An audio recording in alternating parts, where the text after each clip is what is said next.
puissions nous réunir ce soir pour écouter la parole du Seigneur, pour pouvoir être des ressources nécessaires pour continuer notre marche. Ce que nous devons savoir, c'était nous avons un rendez-vous, c'est rendez-vous encore devant son portable. Nous pouvons être là devant le portable, encore devant nous, avec le Seigneur. Ce que nous perdons en fait, c'est juste une perte de temps qu'on est en train de passer. Parce que le rendez-vous, ce n'est pas juste le rendez-vous, c'est en esprit.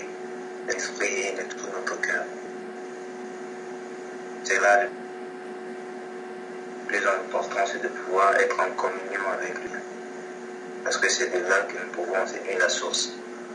C'est lui l'eau, cette eau de la source, c'est de lui que nous pouvons tirer les nutriments dont nous avons besoin pour pouvoir grandir, encore pour pouvoir porter des fruits. Ce soir, je n'ai pas, je ne sais pas si c'est un thème, mais j'aimerais voir le verset, c'est un verset. Et il s'agit de notre nouvelle vie, encore la nouvelle vie avec Christ. Vous savez, lorsqu'on reçoit le Seigneur, encore lorsqu'on accepte sur le Seigneur Jésus-Christ, c'est toute notre vie que nous avons. Et c'est la vie de Christ en fait. C'est une nouvelle vie, c'est-à-dire c'est un nouveau commencement. Tout est nouveau. Et il y a une manière dont nous devons marcher. Encore il y a une manière de vivre. Et beaucoup ignorent cela encore, oublient cela encore. Se disent, bon, j'ai été baptisé, d'accord. Donc, je dois encore d'autres. Ils ont accepté le Seigneur Jésus-Christ, mais pas de tout leur cœur. Il est vrai de pouvoir, c'est très facile de dire, j'accepte le Seigneur Jésus-Christ dans ma vie, mais le plus important, c'est à nous. Nous pouvons le voir beaucoup, il y en a beaucoup.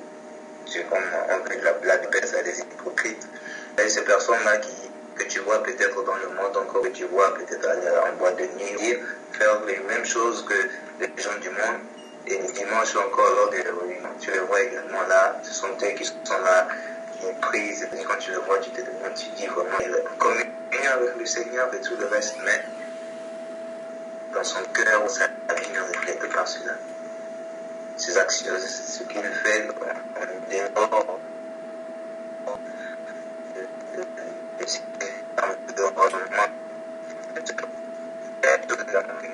notre communion, notre vie individuelle est très très très importante. C'est-à-dire ce que nous faisons dans le secret de notre Père, il nous faut pas dans le secret, ce qui se passe dans le secret, c'est parce que tu es seul avec le Seigneur. Le Seigneur voit ton cœur. Parce que tu te dis non, il n'y a personne autour de moi, donc je suis moi-même.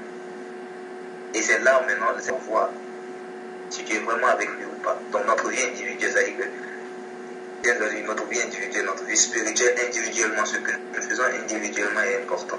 Ce que nous faisons avec nos frères et sœurs, c'est pas important, mais cela est également important. Mais notre vie individuelle doit plus en fait. Parce que c'est de notre vie individuelle que nous allons avoir l'endroit du Seigneur pour pouvoir apporter ces ressources-là à nos frères et sœurs. Donc, c'est cette ressource-là pour nos frères et sœurs. Donc, si dans notre vie individuelle, il n'y a pas une croix, nous serons seulement à recevoir des autres, non, mais il faudrait également que les autres puissent recevoir. Donc, notre vie individuelle est importante, nous ne devons pas négliger ce point. Parce qu'il y en a beaucoup qui négligent cela. Et ce qui fait que lorsqu'on est avec les autres, on essaie de se montrer spirituel, encore on essaie de se montrer que bon, nous sommes toujours sur la marche. Une fois en dehors, qu'est-ce que nous faisons? Une fois en dehors, nous changeons, ou encore nous sommes les mêmes.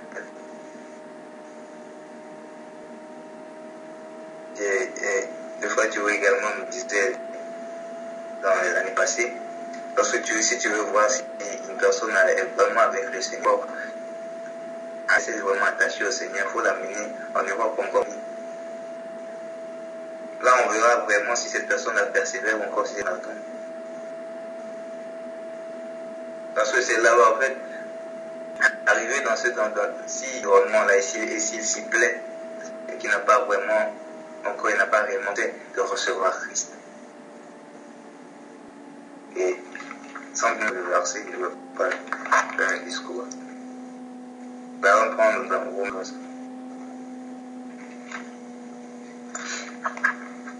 Je crois que nous connaissons tous ces versets-là. Romains, verset 1 à 2. Je vais lire. La Bible, il est écrit: Je vous exhorte donc, frères, par les compassions de Dieu, à offrir vos corps, comme un sacrifice vivant, saint, agréable à Dieu, ce qui sera de votre part un culte raisonnable. Pas au siècle présent, et soyez transformés par le renouvellement de l'intelligence, afin que vous discerniez quelle est la voie, ce qui est bon, agréable, parfait. Amen. Lorsque nous prenons ce verset-là, la Bible dit: Je vous exhorte donc, frères, par les compassions de Dieu. Comme on peut dire, c'est donc, à offrir vos corps comme un sacrifice. Nos frères ont déjà bien parlé de ce que c'est d'offrir son corps un sacrifice. Et je ne vais pas revenir là-dessus. Donc, d'offrir nos corps en sacrifice, c'est-à-dire que lorsque tu offres ton corps en sacrifice, ce n'est plus, c'est-à-dire ton corps non plus. En fait. Lorsqu'un animal en sacrifice, c'est que cet animal-là ça n'existera plus. Donc lorsque nous offrons nos corps en sacrifice pour le Seigneur, c'est que nous faisons mourir notre corps n'existe plus. Et lorsque c'est l'esprit qui prend le contrôle, lorsque le corps, la chair n'existe plus, c'est l'esprit-là. Et lorsqu'on parle également du corps, la part de notre personne, c'est la part de notre vie. C'est-à-dire brûler notre personne, faire brûler notre vie pour le Seigneur. Brûler notre personne, c'est-à-dire il n'y a plus de moi. Moi je suis comme ça, moi personne quand tu fais ceci, c'est ce que moi je suis ceci, moi je suis cela. Il n'y a plus de moi. Parce que ce n'est plus moi, ce n'est plus Christ qui vient.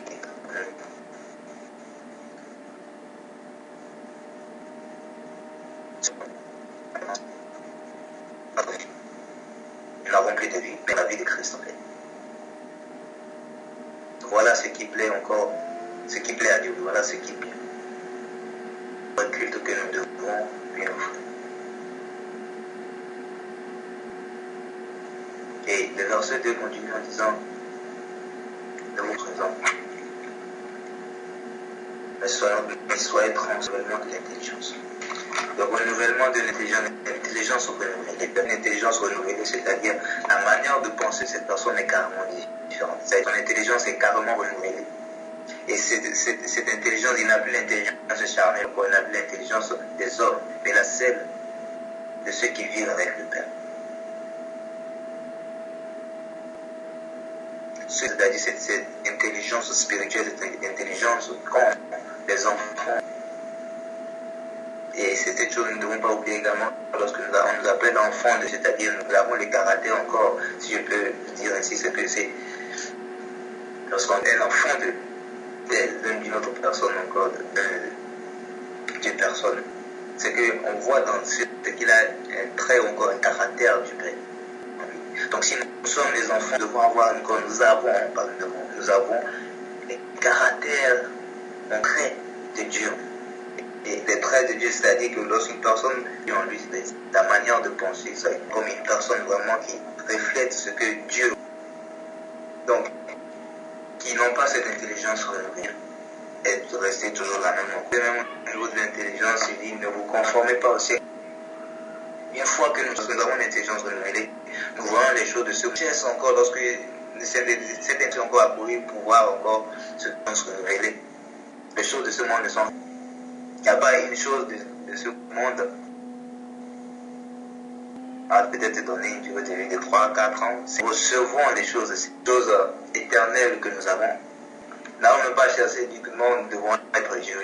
Parce que ça ne fera rien. Lorsque l'intelligence également est renouvelée, c'est-à-dire que nous pensons comme le Seigneur pense. Et lorsqu'on voit certaines actions, il y a certaines actions également que nous ne pouvons plus faire, qui ne doivent plus sortir de nos bouches. Notre vie change. On voit certaines choses et non, ça ne reflète pas Dieu, non. Ça, c'est pas pour moi. Non, ce monde-là, non, cet environnement-là, non, je ne peux pas être là-bas, non. Parce que ça n'est Dieu. Tout ce que nous faisons, la Bible nous dit quoi? Tout ce que nous devons faire, c'est pour la gloire de Dieu. Est-ce que quand je fais ci, non seulement je parle de la Bible dit notre personne et notre vie, notre corps. Il y a certaines personnes on parle de certains, je veux prendre cet exemple de courage. En faisant cela sur mon corps, est-ce que cela reflète encore, c'est pour la gloire de Dieu? Est-ce que Dieu a sa gloire, ce tatouage sur moi? Non. Déjà même en fait, le tatouage sur le corps, donc la personne s'est brûlée. Cela doit être brûlé. Dieu nous amène à pouvoir discerner, le verset même le dit, afin que vous discerniez quelle est la... L'intelligence nous amène à pouvoir et encore pouvoir connaître c'est quoi la volonté de Dieu. Et de pouvoir vivre pour la volonté de Dieu, encore, par rapport à la volonté de Dieu. Donc, ce que nous faisons, chaque chose que nous faisons, est-ce que c'est pour la gloire? Je fais si encore tel acte, encore la manière dont je m'habille, est-ce que cela vraiment reflète le Seigneur à l'intérieur de Dieu? Encore, est-ce que cela est pour la gloire de Dieu? Cette intelligence renouvelée va nous amener, donc, lorsque nous faisons une chose qui n'est pas Dieu, il y aura ce point d'interrogation là dans notre tête. Est-ce que ceci c'est vraiment que vraiment se sent glorifié en faisant ceci? Quand je fais ceci, c'est très important pour nous en tant qu'enfants de Dieu de connaître pour cela.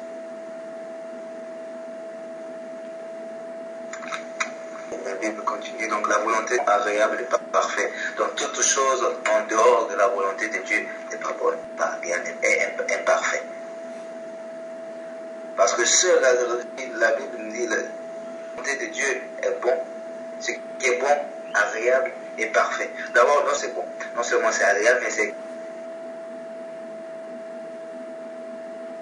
Donc toute chose encore, lorsque nous faisons les choses pour la volonté de Dieu, nous devons savoir que c'est ça qui est bon. Il n'y a pas encore, on ne peut pas dire c'est approximatif, c'est ça qui est bon. C'est ce qui est agréable. Et c'est ça qui est bon. Je ne sais pas, lorsqu'on parle de perfection, c'est-à-dire qu'il n'y a pas de défaut. C'est parfait. Et c'est ça, une personne, c'est ça, c'est ce que nous avons notre intelligence renouvelée, lorsque nous nous conformons pas au siècle présent. La Bible nous dit également que large est la porte qui mène à l'édition, mais étroite qui mène au Seigneur.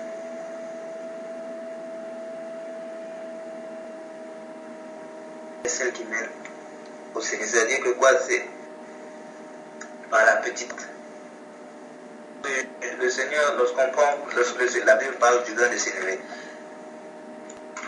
La fois dernière, j'ai essayé de voir ce que c'est le grain de sénévé. C'est juste un tout petit grain, c'est-à-dire qu'il n'y a pas, je ne sais pas s'il y a un autre grain plus petit que cela.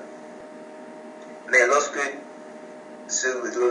tu vois ce que ce grain devient, une fois qu'il a été nourri, qui représente la parole, c'est-à-dire que ça devient un arbre de plus de 3 mètres de haut. Plus que d'autres grains qui sont plus... Je ne sais pas si vous me comprenez. Donc, c'est-à-dire que le grain de sénévé, cela parle de cette unité-là. Lorsque le Seigneur parle, la Bible parle du grain de sénévé qui ne tombe et il ne meurt. Cette humilité-là, le Seigneur Jésus-Christ est tellement petit. Le grain de sénévé est tellement petit, mais il y a un main. Lorsqu'il reçoit la parole, lorsqu'il reçoit l'eau, lorsqu'il reçoit tous les éléments dont il a besoin, lorsqu'il s'est produit, ça produit beaucoup encore. Lorsqu'on voit cet arbre, que le grain est un arbre vraiment géant. Et c'est ce que nous également devons avoir comme caractère. Nous ne devons pas chercher à nous faire voir ou encore à montrer que ainsi, et comme dans le Seigneur, on ne doit pas se montrer ça également. Il y a ça également que nous devons éviter. dire que non, moi je suis une personne de... Je connais le Seigneur, la parole, vraiment le Seigneur m'utilise, je fais beaucoup de choses. Cela apporte l'orgueil dans nos cœurs. Lorsqu'on dit, moi je médite beaucoup, ou encore je suis très spirituel, le fait de dire ça, que tu es en train de le voir petit, de te voir grand. Et que tu te compares à cette personne-là. Or, nous ne sommes pas appelés à nous comparer. Nous sommes appelés à nous les uns les autres comme nous-mêmes. Donc si tu vois ton prochain comme toi-même, tu ne vas même pas à pouvoir le comparer à toi parce que c'est toi-même. Donc, chercher à avoir l'humilité est également important pour nous. Ne pas chercher à se voir sage ou quoi, se voir plus grand parce que nous avons reçu le Seigneur et puis reçu. Mais plutôt, cela doit être plutôt un fardeau pour nous de pouvoir dire, ah, le Seigneur m'a fait grâce. Il y a une chose également qui nous fait cette grâce de pouvoir le recevoir. Ce n'est pas un don de pouvoir, c'est-à-dire que d'aller vers le Seigneur, mais c'est le Seigneur qui dit, qui touche notre cœur, il nous permet de recevoir. Beaucoup de gens oublient cela, que sinon c'est moi. J'ai reçu le Seigneur, les autres n'ont pas reçu. Nous devons savoir que c'est le Seigneur qui a touché notre cœur, afin que c'est accepter la parole. Et c'est une grâce pour nous que le Seigneur nous ait choisis. Et on pu choisir une autre personne et nous serions toujours dans le monde. Moi, en tout cas, moi, je ne comprends pas ce que j'ai fait, mais c'est pas grâce en fait. Cette grâce que le Seigneur a accordée de pouvoir le recevoir encore. Parce qu'il n'y a pas une chose qui veut dire que j'ai fait ceci et c'est ce qui m'a amené à pouvoir connaître le Seigneur. Non. Grâce de recevoir le Seigneur. Et donc, lorsque nous voyons les autres qui n'ont pas encore reçu le Seigneur, ce que nous devons faire, c'est pouvoir prier pour eux. Que le Seigneur également puisse avoir grâce devant les yeux du Seigneur. Que le Seigneur puisse également les toucher. Lorsque peut-être une personne va le parler. Dans les approches, pour parler même du Seigneur, que le Seigneur puisse toucher le cœur afin qu'il puisse l'accepter dans le... Au lieu de pouvoir se trouver, encore se dire dans la vérité et le laisser dans le mensonge encore, le laisser. Lorsqu'on voit dans les pas chez vous, ici, tout le monde, c'est-à-dire chacun est pressé, chacun tourne. Je ne sais même pas si ils ont 1 minute ou encore 2 minutes pour le Seigneur. Mais nous, en tant qu'enfants de Dieu, ne devons pas être comme eux. Il est vrai que nous vivons dans le monde, mais nous ne sommes pas du monde. Ce n'est pas parce que nous sommes dans le monde que nous devons faire comme tous les autres, non. Nous avons notre culture. C'est comme un étranger, une personne qui quitte de notre pays, le pays encore la vie dans laquelle. Et lorsqu'il arrive dans un autre pays, on sent vraiment que cette personne est étrangère parce que sa manière de faire est différente. Et nous sommes différents également. Des étrangers sur cette terre. Et nous devons apporter cette lumière là encore, on doit voir cette différence-là entre cette personne qui a reçu le Seigneur et l'autre qui n'a pas. Si on prend une personne qui n'a pas reçu le Seigneur et qu'on voit des différences, on doit se poser des questions. Parce qu'il doit avoir s'il n'y a pas de différence, c'est qu'on est les mêmes. La Bible dit, je crois, je n'ai pas la tête. Si on prend le païen qui n'a pas reçu, on prend sa vie, on prend moi qui ai reçu le Seigneur et qu'il n'y a pas de différence encore, je fais la chose que lui, il va se dire la raison de pouvoir dire de pouvoir recevoir le Seigneur si nous faisons la même chose. Il n'y a pas de raison. Si nous faisons la même chose, donc pourquoi je vais pourquoi recevoir encore le Seigneur? Si nous faisons les mêmes actes, nous commettons les mêmes encore, nous faisons les mêmes choses. Donc il doit avoir cette différence-là entre nous. Il doit pouvoir dire que cette personne-là ne vit pas comme nous. Parce que nous sommes étrangers sur cette terre. Et nous apportons notre culture,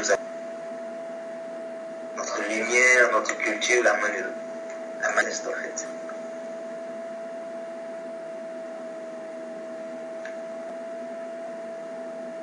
Lorsque le Seigneur, nous recevons le Seigneur, vient dans notre vie. Il y a un changement qui se fait.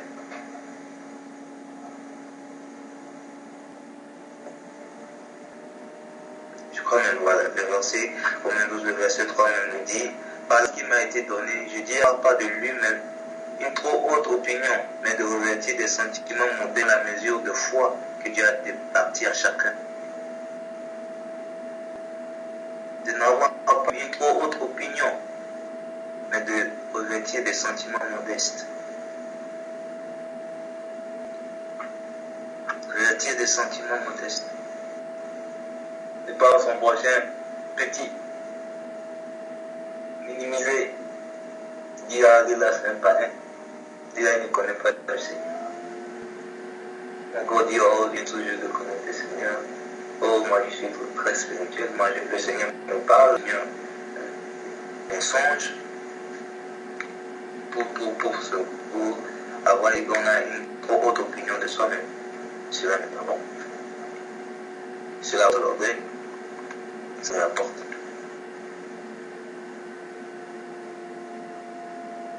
Verset 4 continue. Car plusieurs membres dans un seul corps et que tous les membres n'ont pas la même fonction. Ainsi, nous qui sommes plusieurs, nous sommes Christ. Et nous sommes tous membres les uns des autres. Puisque nous avons des dons différents selon la grâce qui nous a été accordée. Celui qui a le don de prophétie les amis de la foi. Que celui qui est appelé au ministère s'attache à son ministère. Que celui qui enseigne s'attache et celui qui exhorte à l'exhortation. Celui qui exhorte à l'exhortation. Que celui qui donne le fasse avec liberté.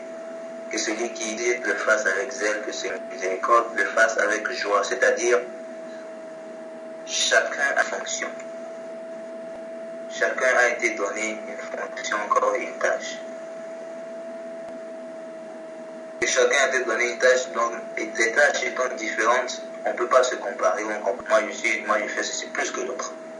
Parce que vous ne faites pas les mêmes choses, encore vous faites d'autres. Donc il n'y aura pas de comparaison, on ne peut pas se comparer. Non seulement cela, lorsqu'on parle du corps, nous sommes tous unis en Christ. Et donc je parlais au début donc, de notre vie spirituelle. Parce que nous grandissons dans la foi, dans notre tâche, encore nous grandissons. En venant encore, en étant avec des frères et sœurs, c'est là une croissance. Mais s'il y a seulement que faible, il n'y aura pas de croissance. Mais parce que chacun arrive à croître encore, chacun croit encore, chacun peut. Cette communion avec le Seigneur, cela fait croître également le corps. Porte encore une puissance au corps.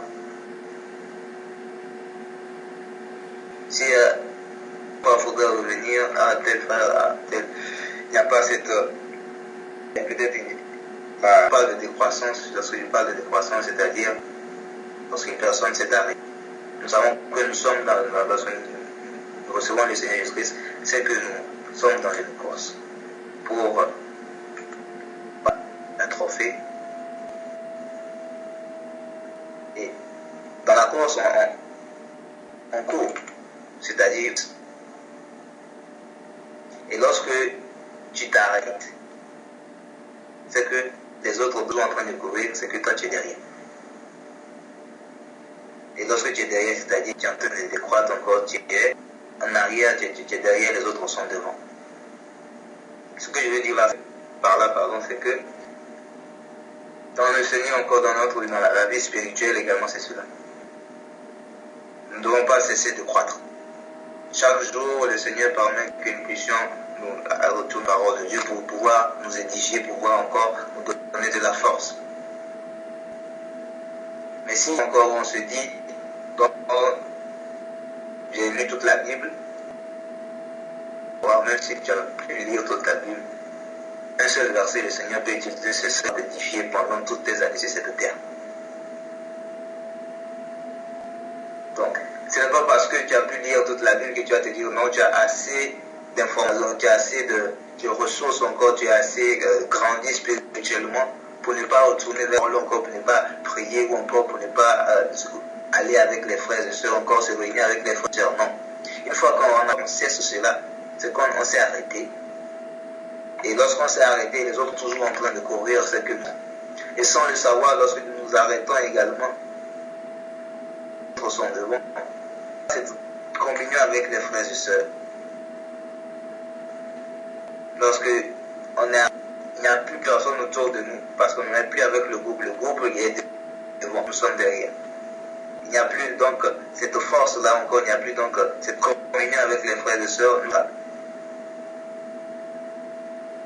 Lorsque les personnes se retournent encore, la personne se dit qu'elle est autosuffisante. Voilà. Lorsqu'elle se dit autosuffisante, c'est faux. Nous avons tous les uns des autres. Quel que soit le domaine encore, on peut se dire, je connais ce que je suis fort dans ce domaine, mais tu auras besoin, il y aura un domaine dans lequel tu auras besoin d'un frère ou d'une soeur. C'est très important de pouvoir avoir cette communion avec les frères et sœurs, de pouvoir partager. Parce que dans le partage, le frère qui est pu dire quelque chose qui va t'édifier encore, qui va t'amener à pouvoir retourner vers la parole, qui va pouvoir t'apporter. Mais lorsqu'on se dit on est autosuffisant encore, lorsqu'on n'est pas avec les frères et sœurs, mais on est vulnérable et le diable nous frappe très rapidement. Il n'y a pas ce lien-là. Lorsque je le prends également, je pense souvent cet exemple-là, l'exemple du balai, le balai. Lorsqu'il est seul, c'est de pouvoir le casser. Mais lorsqu'on est difficilement le casser. Donc on voit donc là-bas donc la force de pouvoir rester unis ensemble. L'unification du corps. Lorsqu'on est ensemble, la Bible nous parle de cela dans Acte 2, verset 42, d'abord de persévérer dans la communion fraternelle. Il persévérait, c'est-à-dire ce n'est pas une seule fois, mais il persévérait, c'est-à-dire. Donc lorsqu'il y a cette persévérance dans la communion fraternelle, c'est-à-dire que cela nous fortifie également. Être avec les frères et sœurs nous fortifie, cela nous donne de la force. Et en tant qu'enfant de Dieu, donc, chacun sa tâche et nous sommes tous complémentaires. Nous avons besoin les uns des autres. Donc, on peut tel est petit, lui, encore tel ne connaît pas bien le Seigneur, donc, est enfant spirituel, mais tourné vers lui. Non. Nous ne devons pas, la plupart du temps, nous nous voyons charnellement. Cette personne-là, le physique de la personne, des attributs encore, on se donne déjà, pardon, des sentiments, je ne sais pas comment je le vois là, non, je ne peux pas. Bien aimé, nous ne devons pas voir le physique. On se dit, nous ne devons pas voir le physique. Mais cherchons à dire que voir dans notre frère un potentiel dont nous avons besoin. En voyant le frère spirituel, c'est-à-dire que lorsqu'on ne pas physiquement, mais nous voyons que c'est un frère en Christ encore. Parce que vous avez un frère, nous sommes tous un et en Christ. Parce que cette personne s'est dit frère, c'est qu'elle a reçu Christ, le Saint-Esprit en elle. Donc, c'est comme cette personne ne peut pas, c'est comme si on disait au Saint-Esprit, non, le Saint-Esprit ne peut pas m'aider. Parce que cette personne ne va pas nous parler en elle, mais c'est le Saint-Esprit qui va amener cette personne-là à vivre. Alors, si nous disons non, cette personne-là ne peut pas m'édifier en physique, c'est que nous sommes en train de dire éclairer avec ce frère, non. Et nous ratons souvent, nous ratons beaucoup de choses. Parce qu'on a vu le physique. Et Dieu, notre Père, lui, il voit notre cœur. Il ne voit pas ce que nous sommes, il voit le cœur. Parce que c'est le cœur, en fait, le centre, c'est de là sort le caractère et tout le reste. Réellement ce que nous sommes. Nous ne devons pas voir le physique, mais voir le cœur de la personne. Et le édifier.